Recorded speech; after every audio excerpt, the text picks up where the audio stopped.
pessoal! No vídeo de hoje nós vamos falar sobre a força-peso, que também pode ser chamada de força gravitacional. Essa força, ela vai atuar no corpo sempre que esse corpo estiver sujeito à ação de um campo gravitacional.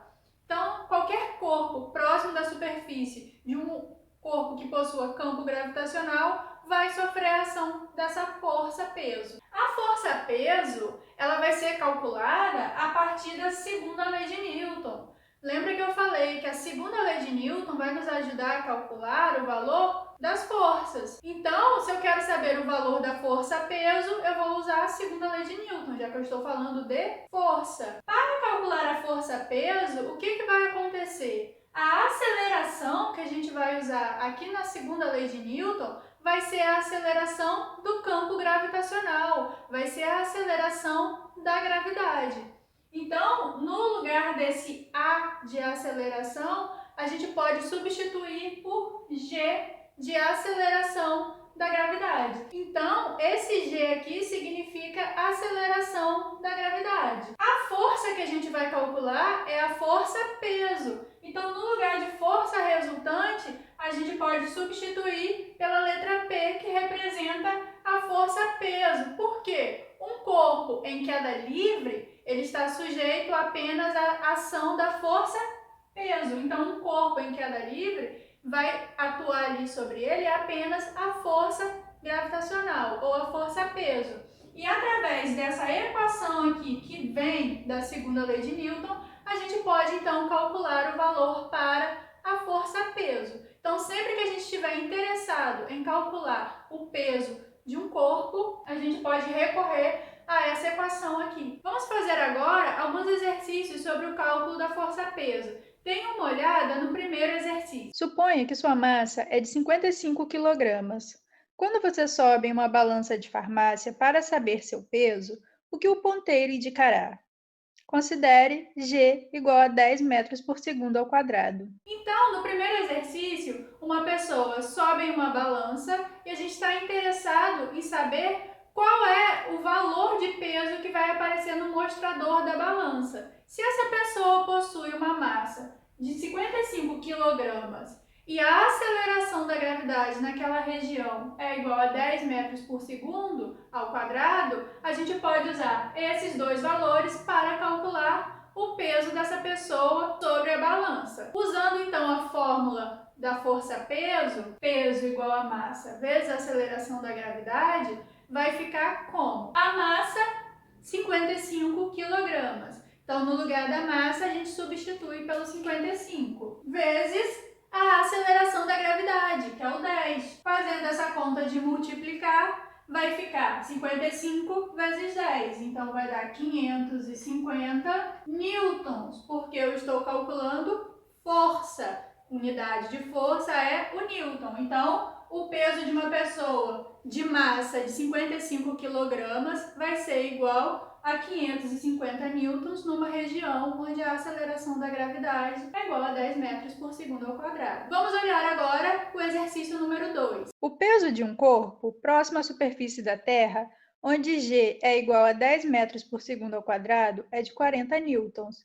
Qual será o peso na Lua, sabendo que GL é igual a G sobre 6? E qual será a massa em Marte? Então, na questão número 2, a gente tem o valor do peso de um corpo na superfície da Terra e quer saber o valor do peso desse corpo na superfície da Lua. Para isso, a gente vai precisar saber a aceleração da gravidade na Lua. O peso desse corpo na superfície da Terra foi dado como igual a 40 newtons. E a gravidade, a aceleração da gravidade na Terra é 10 metros por segundo ao quadrado. Então, a gente vai usar esses valores para calcular o peso desse corpo na Lua. A gravidade na Lua foi informada que vai ser 1/6 da gravidade na Terra. Então, vai ser o valor da aceleração da gravidade na Terra dividido por 6. Então, a aceleração da gravidade na Lua vai ser 10 sobre 6. 10 dividido por 6 vai ser aproximadamente 1,7 metros por segundo ao quadrado. Então, a gente sabe o valor da aceleração da gravidade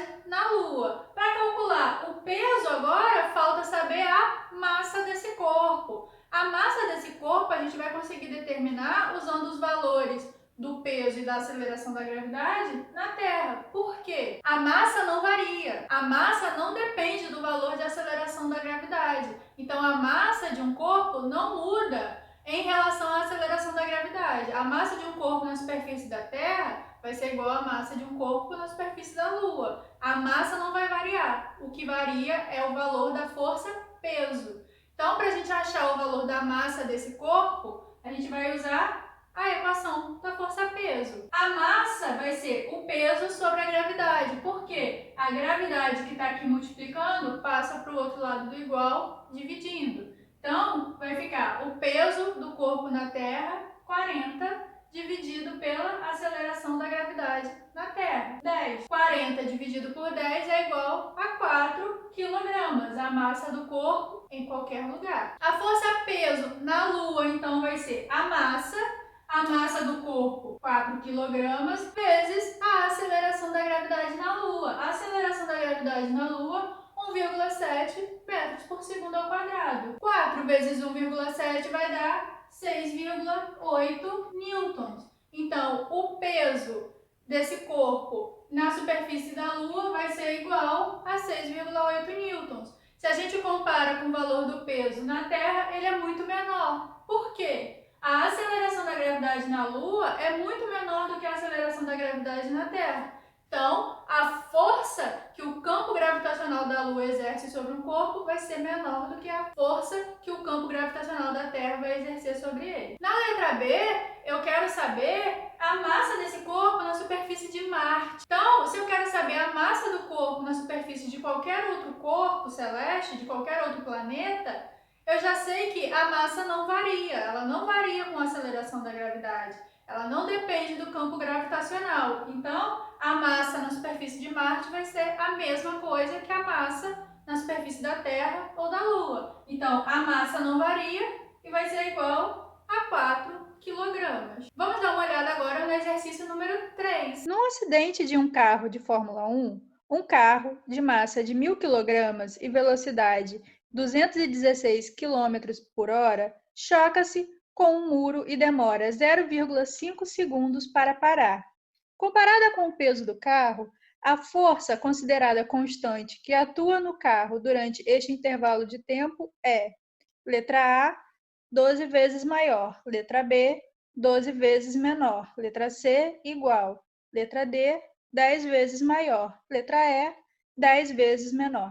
Então, no exercício número 3, a gente tem um carro de Fórmula 1 que se movimenta com uma velocidade inicial de 216 km por hora, bate no muro e 0,5 segundos depois esse carro vai parar. Então, a gente tem a velocidade inicial do carro, o tempo que ele leva para parar depois de bater no muro e a velocidade final, que é 0, que ele vai parar. A gente tem a massa desse carro também e a aceleração da gravidade na Terra. E a gente quer comparar a força-peso desse carro com a força da batida, porque o problema pede para comparar as duas forças e dizer se a força da batida vai ser maior, menor e quantas vezes vai ser maior ou menor do que a força-peso desse carro. Para a gente comparar essas duas forças, a gente vai precisar calcular a força-peso do carro e a força da batida. A força-peso do carro a gente vai calcular como? Fazendo massa vezes a aceleração da gravidade. Então, ó, o peso do carro vai ser a massa dele vezes a aceleração da gravidade na Terra. A massa do carro, 1.000 kg, vezes a aceleração da gravidade, que é o 10. 1.000 vezes 10, o peso do carro vai ser 10.000 newtons. Então, esse é o peso do carro. Agora, a gente precisa calcular a força da batida que vai atuar sobre o carro. Para isso, a gente precisa da aceleração do carro ao bater no muro. A aceleração do carro, a gente vai precisar usar a equação do movimento uniformemente variado para a aceleração. A velocidade inicial é 216 km por hora e a velocidade final é o 0. Como a gente quer a aceleração em metro por segundo ao quadrado, a gente precisa que as velocidades também estejam em metro por segundo. Então, a gente vai transformar esse quilômetro por hora para metro por segundo. Para a gente passar quilômetro por hora para metro por segundo, unidade de velocidade, a gente usa a regrinha do 3,6. 216 dividido por 3,6 vai ser igual a 60 metros por segundo. Então, a velocidade inicial do carro ao bater no muro era 60 metros por segundo. Calculando a aceleração. A aceleração é igual à variação da velocidade sobre a variação do tempo. Variação da velocidade, ΔV, é velocidade final menos velocidade inicial. Então, a gente vai usar esses valores aqui. Velocidade final do carro, 0, foi o momento que ele parou. Menos a velocidade inicial. Velocidade inicial, 60 metros por segundo. Dividido pela variação do tempo. O tempo que levou a batida entre o carro bater até ele parar. 0,5 segundos. Então, a gente vai resolver essa continha aqui. 0 menos 60, menos 60. Dividido por 0,5 vai dar uma aceleração negativa igual a menos 120 metros por segundo ao quadrado.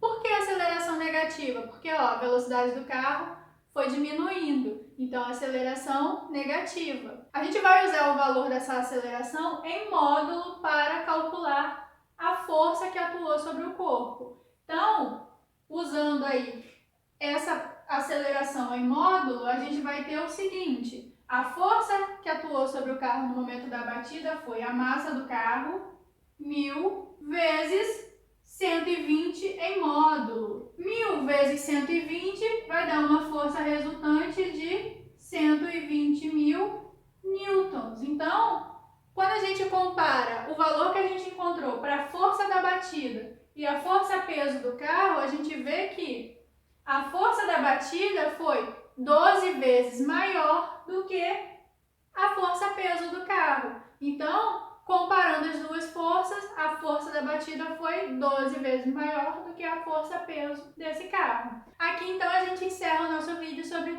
força-peso.